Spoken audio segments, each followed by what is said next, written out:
freedom fighters, coming back at you with another one. Well, I hope you're all enjoying Woke Month. Just hold on, it's almost over. We're halfway there.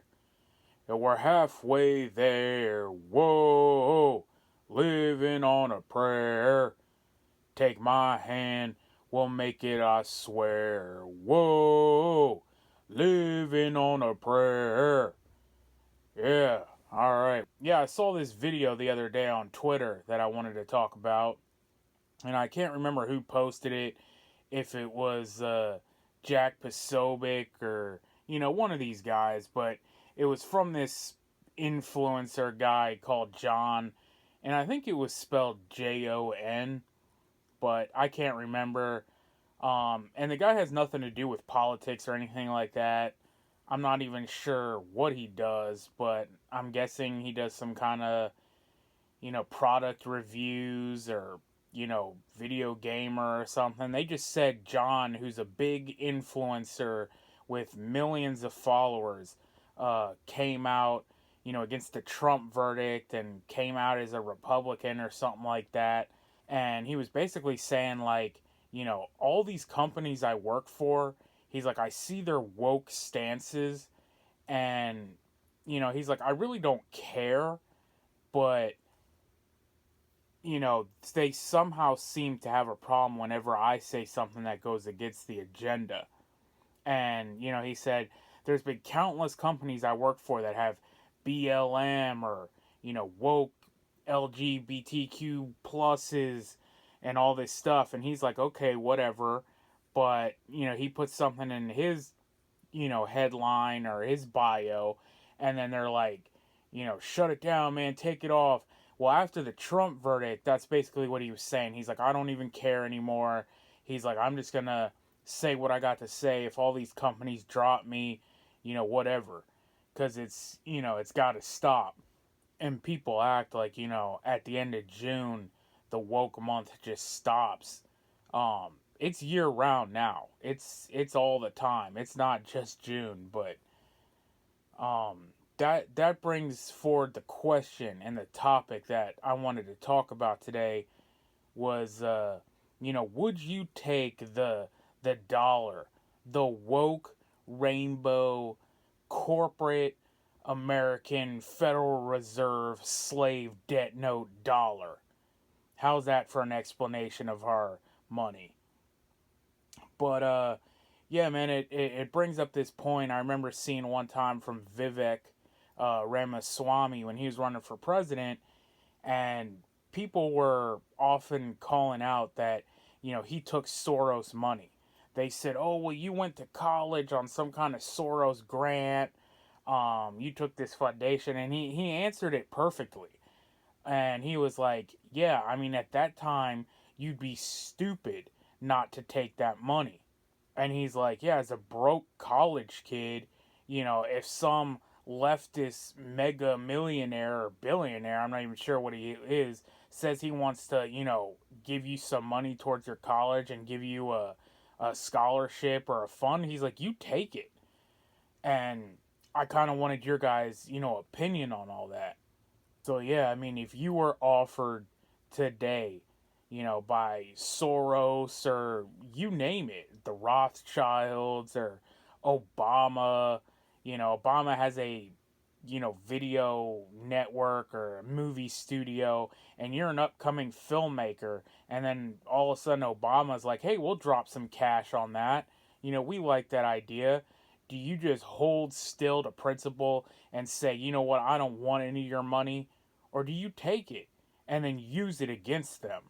And that's what Vivek was pretty much saying there. He was like, you could take these people money.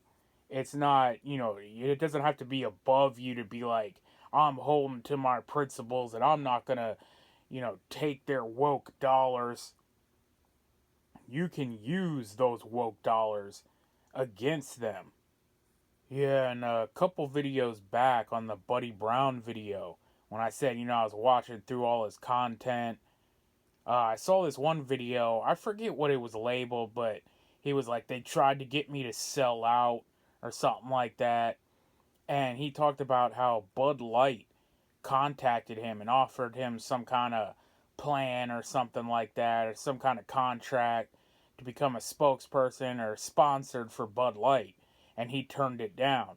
And he said, I was sitting at the family table, and I told everybody, yeah, I mean, this kind of money could change things, but I'm gonna have to turn it down, due to principle. Even though Buddy Brown ain't hurting. That's the other thing, the little guy, when he sees that kind of money come forward, and again, it may be a company that doesn't represent his values, but he's probably going to take that money. And again, I don't really have a problem with it if you plan on using it against them, right? If you're going to, you know, live your life towards your principles and you're going to take that Bud Light sponsorship money, um, and go, out in the woods and go off grid, I'll take that money. I mean, personally, I'm just saying, but I want your guys' opinion on it. I'll take Soros money and go build a cabin off grid, live off the land, or buying a van and go live the van life and travel and uh, you know get off of their system. And like I said, I try to find something good to say about these people when I'm doing a roast or I'm calling them out. Because, at the end of the day, these guys are, they're on our side. Yeah, they don't believe, what we believe, or they're not on on the same page on every single issue, but nobody is. Nobody's gonna be, that hard line. Few people are, but, our job is just to wake up the people who are generally on our side, but just don't understand what it's going to take and what's going to have to happen to actually take this country back. So you kind of have to put them in check. But yeah, I mean, Buddy was saying, I'm staying true to my principles and I can't, take this sponsorship. Yet people like Kid Rock, the guy who started the boycott, he's now spokesperson for Bud Light, or he said something along the lines of like, just let it go, guys. Like, it's over with. It had its time. Now it's just time to let up. No, you can't ever let up with these people. Now they're doing all. You notice all their commercials now are like white guys and pickup trucks and drinking beer and flying American flags. They went back to that stick, you know but it's all an act. It's all to get their customer base back, and you can't fall for it. And again, Kid Rock ain't somebody hurting for money. So I kind of look at that as like, come on, bro. Like, you kind of are shilling or, giving up. And then there's Shane Gillis. I don't know if you guys watch him. He's pretty good. I just did a video, again, a couple videos back, saying I don't like political comedy. But he's a pretty good, political comedy guy. I don't even know the word you put towards it, but he's cool. I mean, definitely check him out. He's kind of like an edgy, comedian that touches on political issues and stuff. He does a pretty good Trump impression. But, yeah, I mean, I think the same thing. He took a Bud Light sponsorship. And when I saw that, I was just like, come on, dude. But again, he's on the come up.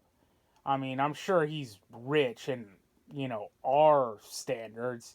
I'm sure he's probably worth a couple $1,000,000, but, he's not a household name, sold out studios, sold out arenas like Kid Rock or something like that.